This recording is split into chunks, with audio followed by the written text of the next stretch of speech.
What happens when you have to evict a tenant twice? And the 3 S's for selling and buying real estate. All this and more on today's All Things Real Estate show.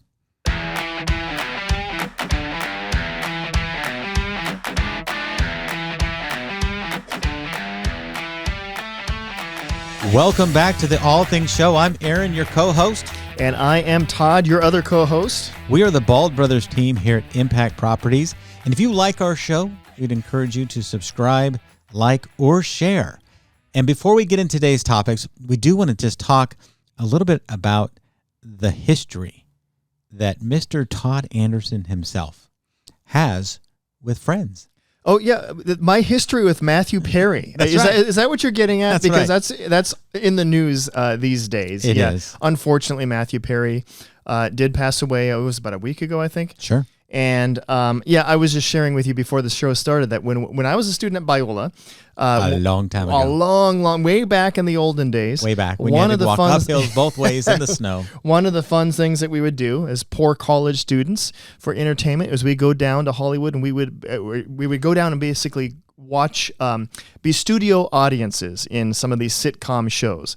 And we were going to be in the studio audience for a well-known show at the time. I don't know whatever happened to it, but it was a show by the name of Phenom. P-H-E-N-O-M, Phenom. Right. It was a real popular show, I guess, at the time. We did not get into that show. Instead, they let us into another show that was just getting started. And the name of that show at the time, I think it had a working title called These Friends of Mine or something like that. And so it was cute. It was fun. And turns out that ended up becoming Friends. And so I got saw to like the pilot or something. One of the first episodes, yeah. It's before they were friends. Well, they were just getting started as friends. Right. Wow. So that goes way back. Yeah. When? So me and Matthew Perry. Yeah, you go way back. Yeah, we go way back. He doesn't know it, but I know it. No, but you do. Hey, my wife and I went to a couple of tapings down there as well. Uh-huh. And one of them we were actually actors in. Really? Yeah, we'll save that for a different episode. Okay. You member of the Screen Actors Guild? SAG member? I don't know if we had to join. We actually might have had to join for the day. Really? Yeah. Okay. Yeah, it was interesting. But we'll save that for a different show. Yeah, and hey, if you want to give us a call, and perhaps you want to call and get Aaron's autograph because he, after all, has been on television, you can call us at 833-305-BALD. That's 833-305-BALD. You can also go to our website at baldbrothers.tv. That's bald, B-A-L-D, brothers.tv. And you can find all of our shows and some more information. We are All Things Real Estate Show. And today we want to talk about an ongoing episode of our own, not on television, but a saga. Definitely made for television. It's made for TV. Yeah. And we shared about this a couple weeks ago, I think it was, about our attempts and our ongoing attempts with a probate property, a probate listing that we have.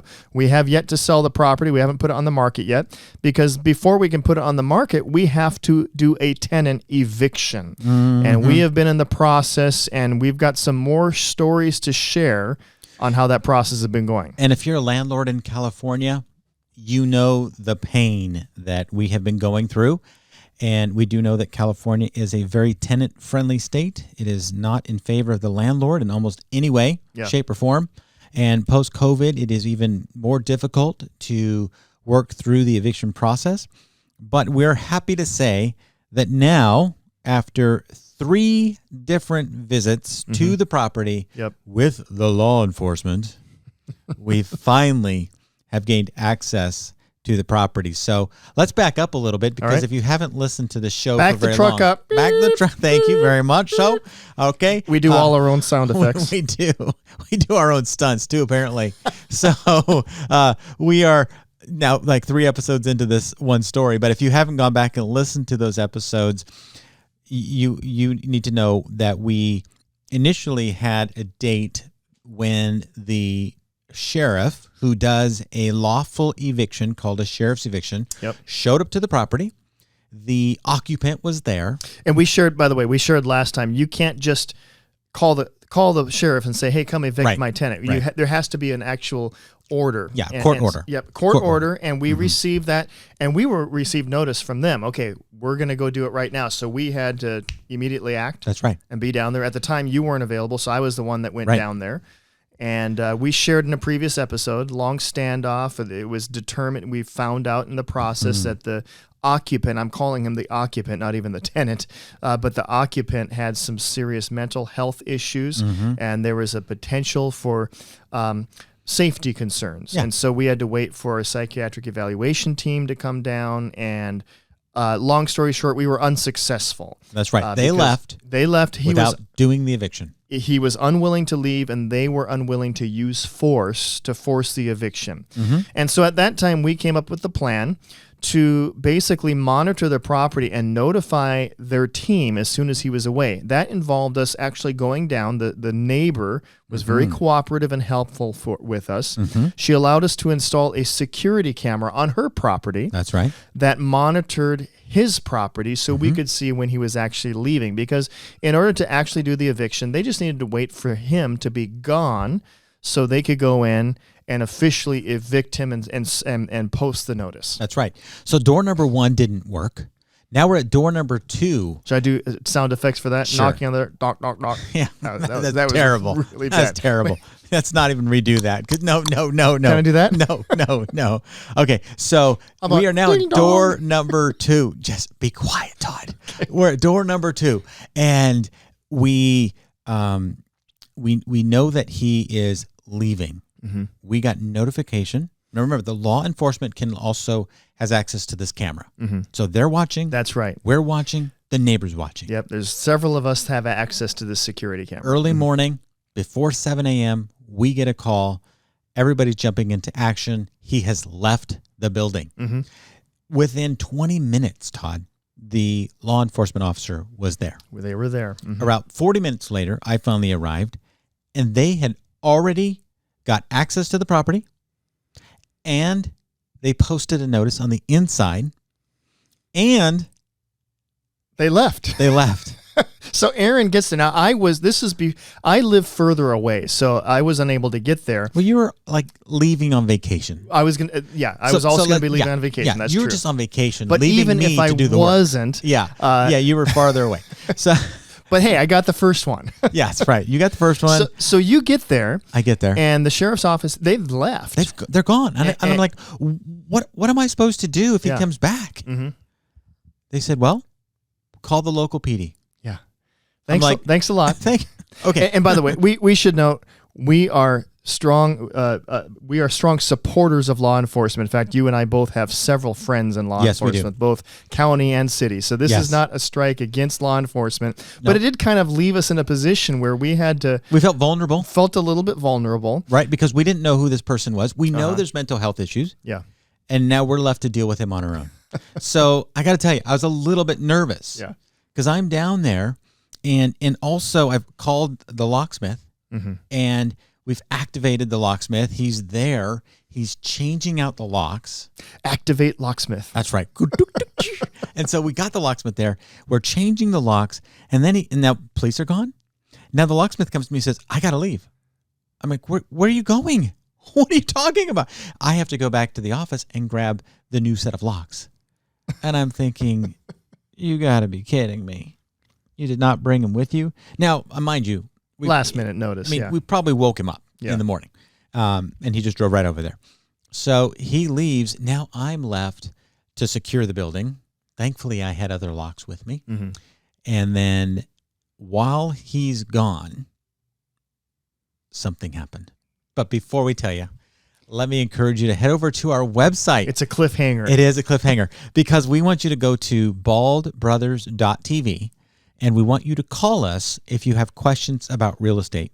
Perhaps you are a landlord. Perhaps you are somebody who is working through a process like this, and you have decided you want to sell your property.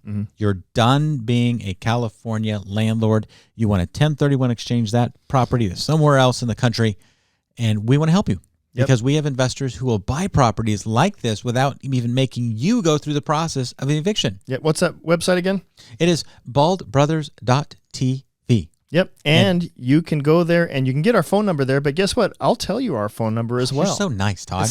Our phone number is 833-305-BALD. That's 833-305-BALD. And just like Aaron said, we can talk you through the process. And oftentimes, you can sell a property with the tenants still in place. There are buyers that are going to be willing to purchase a property with tenants in place, even if that tenant is in arrears and is not paying their rent. There are still buyers that will be willing to do the eviction themselves. Absolutely. So anyway, so we left on a cliffhanger. Where were we on the story? So I'm there by myself. Okay. I've secured the all front. by his lonesome. Right. I've secured the front. I've secured the garage door, which does not have its own lock, by the way. Okay. And it's not connected to like the motor, so it can be easily opened, but I secured it. I thought I did a good job. And while you thought I thought while I'm there, the locksmith is gone. The occupant comes back. He returns. He returns. No police, no locksmith, just me. And I'm standing out there and I'm thinking, oh man, I don't know what I'm supposed to do here. So he backs like he's going to back into the garage, and he pulls on the garage door, and it won't open because I'd secured it from the inside. And I said, sir, I'm sorry to disturb you, but the police were here this morning. They said they secured the property and that you're no longer allowed inside, and you're going to have to find someplace to go. Now, because of his mental illness, he starts talking and comes up with all these really random stories. But then he goes around the front. He can't get in. He comes back. He gets in his car, and he leaves. Just like that. Yeah. It was like amazing. Yeah. We were expecting way more, a confrontation. That could have ended very really poorly. Yeah. Yeah. So the locksmith drives up as he's driving out, and I'm like, finish the job right now. So he finishes the job, and we fully secure the property. He's leaving, and he says, you know what? God is really blessing you right now because that went really amazingly smooth. He's like, I've been a part of these things, and I've had guns pulled on me. I've had bats, held over me like they're going to beat me. He said, this was amazing. I'm like, well, thank God we're safe. Thank you for coming back. Thanks for doing your job. Now he leaves, and I go in and I lock everything up. Or so I thought. Or so you thought. Or so I thought. Don't hire me to be your security officer. I'm just saying. Okay. And so they came, we left. And then the next day, you're still on vacation, Todd. I'm still on vacation. Thank you very much for being on vacation. I think we should set the scene up here because this is now door number 3. Yeah, right. The next day, Aaron goes back with someone else to start to look at the property, verify the condition, start inventorying the items because the family of the occupant needs to know what's there and know what to take and that sort of thing. And I should almost set this up. This is like a movie trailer. It was a cool fall afternoon. Fog was rising. There were leaves blowing. And something was amiss when you got to the property. Things didn't seem right. So I got there, and thankfully I took one of our other guys with us from the office here. Fu, if you're listening to this, thank you so much for being with me. It was amazing that you were there to watch the whole thing. And so, this is the wind in the background. Yeah. So I get to the front door. I unlock the lock because I have the lock to the lock set, and I'm pushing the patio gate open, and it snatches on something. I'm like, that's weird. This was a really easy open. And as I pushed through the gate, I could see that the inside of the lock had been secured with zip ties, of all things. Black zip ties. Wow, something's wrong. And I think something's wrong. But I'm not sure. That's just kind of weird. And then I look and I see the front door, and there's a window next to the front door. And just the day before, there had been a posted eviction notice on the inside of that window. And guess what's missing, Todd? The eviction notice. There's nothing there. The window blinds have been have been pulled down, so now we can't see inside. And I pull open my camera and I look through the pictures, and I can confirm, nope, that eviction notice was there, and the blinds were pulled up because I could see the plants inside the window. And now it's not. Maybe he thought if he removes the eviction notice, it no longer stands. Maybe. So I look at Fu. Fu looks at me and says, what are we going to do? I said, I'm going to call the police. So we call the local police department, and I explained to him that we had just done a sheriff's eviction the day before, that we think somehow the occupant has made his way back into the property, even though we had it secured, and we're not going in there. Mm-hmm. And if he's there, he needs to be arrested for trespassing per the instructions from the sheriff. These are direct instructions from the sheriff to how to handle it. That's right. And so guess what we did? We called him. We waited. Called the local PD. They sent multiple officers, and they went in with my keys because I have the new set of keys. Yep. They went to the front door, announced the local police, and sure enough, a voice comes from upstairs. Yep. It was not God, but a voice came from upstairs, and I could hear this verbal confrontation going on for a half an hour. Wow. Again, I'm the police. I know you're the police. This is my place. No, it's not. Yes, it is. All back and forth. Mm-hmm. Finally, they were able to extract him from the home peacefully, and they arrested him, only to hold him for 3 or 4 hours. Yeah. Because that's all they can do. But at least he's now on record as having an arrest record for trespassing, because he's not supposed to be legally there. People want to say, well, why didn't they just hold him? Well, they don't have the resources. I mean, our taxpayers' dollars are paying for that. Right. But it sets a precedent, it sets a record. So now he's got an arrest record. And as many times as he goes back and trespasses on the property, they're going to have to arrest him. That's right. So thankfully he left. We went in once again and definitely secured the property this time. Yep. Because now it's been 3 or 4 days, and he's not in there. Now, the weird thing is, Todd, you and I were talking about this. We had those cameras. Yeah. And nowhere on any of the video cameras that record the footage do we see him enter the property. Yeah. He even got his car into the garage, which is fully viewable by the camera. Yeah. There's no record of it. Yeah, it's really strange, and it's almost like it was made for a movie. Yeah. We have lots of him on the footage of him on the camera leaving at different times when it just didn't work out to get down there and secure the property. Right. But that one moment. But this one moment when it was really strange. Hey, if you are just tuning in right now, you're on the radio and you're wondering, what are these guys talking about? We are the Bald Brothers team at Impact Properties. Our show is all things real estate, and we are talking about a tenant eviction that we are currently in the process of. He's been evicted, but we're in the process of selling this property. And you may be an investor who owns an investment property that you might have a tenant. Maybe you want to sell the property. Maybe you don't have a problem tenant, but you want to sell the property. This is where our expertise comes in. We'd love to talk with you and help you if you have questions about that. You can call us at 833-305-BALD. That's 833-305-BALD. You can also go to our website at baldbrothers.tv. That's BALD brothers.tv. And you can get our shows and some more information over there as well. So that brings us up to speed where we're at. We have now had this property now empty for multiple days. We went back there and inventoried. We went there today. Yeah, you and I were over there today, and thankfully nobody was there. Nobody was there. Nobody's touched it. And so we're about ready to, now prep the home for sale. That's right. So, and we have to disclose all this stuff that's going on because it's just our fiduciary duty to the public and to the future buyer of what's happened at the home. Yep. And so people ask us, hey, Aaron, do you have to disclose that? Yes. Absolutely. Yes, we do.